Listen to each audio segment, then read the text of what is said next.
Well, the Browns did it again.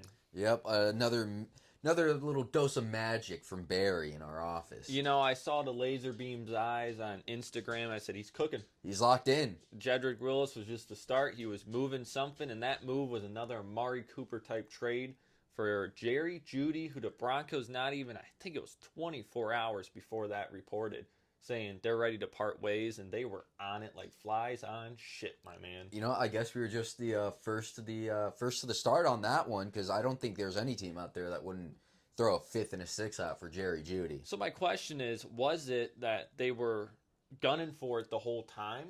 Like, even if they didn't say they were going to openly trade him? Oh yeah. Or was it just the Browns like, no, we're going to get him one way or another? But then they said that right as the Browns are like, hey, pick up the phone, give him a call. Whoa, wait, let him cook. Well, We just went from giving a fourth to a fifth and a sixth, maybe, you know? yeah, you know what? It's no secret that the Browns have been loving Jerry Jeudy for the past 2 years. We've been linked to him for a while. We've been trying to get him for a really long time. It only makes sense at the end of the contract and the situation the Broncos are in that they want to move on.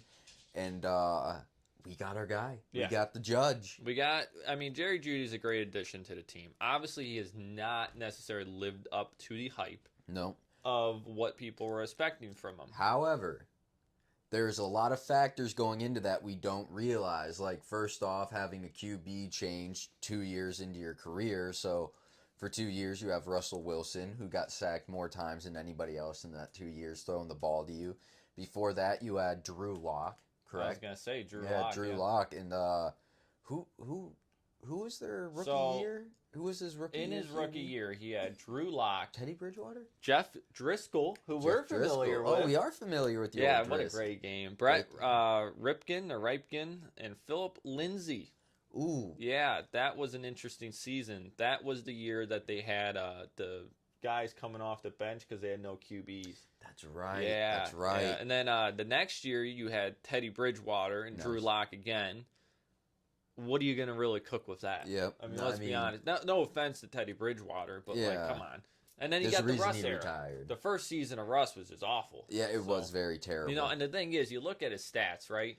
First season, he had 856, 3 touchdowns with Drew Lock throwing the ball to him, and That's some not other bad. random chums. That's not bad for Drew Lock and a rookie year. Now, his second year, I'm pretty sure he was injured for part of the second year, if I remember correctly. Mm-hmm. Down year for him. Teddy Bridgewater again out there. The first year of Russ, very close to a 1,000-yard season with a bad Russ behind the helm. Yep, he doubled the amount of touchdowns he'd gotten in his career at that point at 6, and he's looking good. And then, I'm sorry, why are we beeping here? Hello? There we go. Sorry about that. Anyways, so yeah, then you go into 2023. Everyone thought he was going to have the breakout year this year. Yep.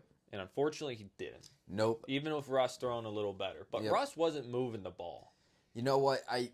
He wasn't moving the ball at all. You know, Yeah. he's good at not throwing interceptions, but he's just And was not good at the any whole other part of season it. wasn't even Russ. I mean, you had 2 games without Russ this season. Oh, that's right. Who Yes, Stidham? yeah. Stidham? So Stidham. And you know what? He still did pretty all right, honestly. He did good enough to get a 5th and a 6th. Yeah, that's the thing, because I think when you have an O-line like ours, that what that's injured is still one of the best in the league, right? Yeah. You can definitely do something, especially with a presence like Deshaun, if he can still emulate the game he had with the Ravens. So, like, with what we have and the weapons we already have, I think you're going to see Jerry Jeudy's first 1,000-yard season, and I'm going to predict 7 touchdowns to break his own season record on this one. I like it. Now, can I be in more perspective of why I think this was a good trade? Yes. So if you remember at the deadline, we had DPJ on the team. Yeah. DPJ was another one where he could have had a good career.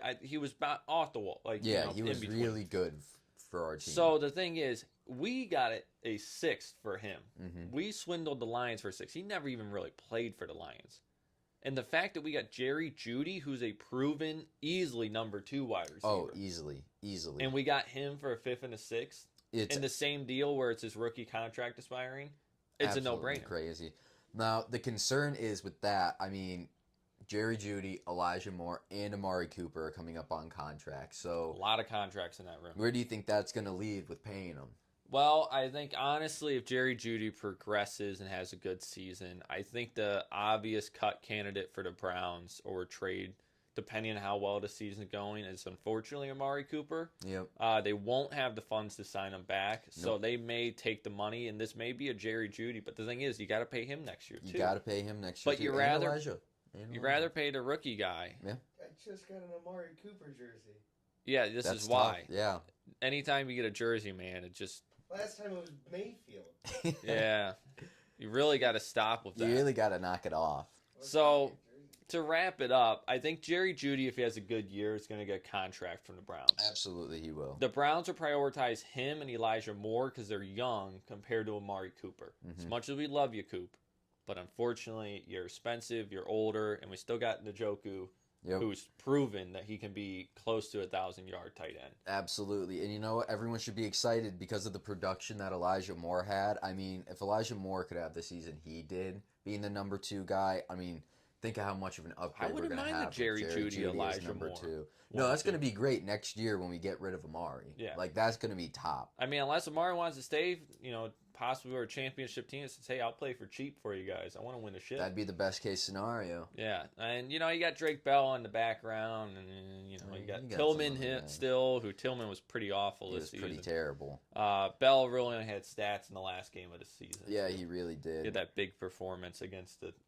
Bengals squad. Yeah. So, anyways, that's a Jerry Jeudy. I love the trade. Absolutely love the trade. Great trade for the Browns. Now restructure that hit so we can go sign someone else. Would you please? Absolutely. Get on it.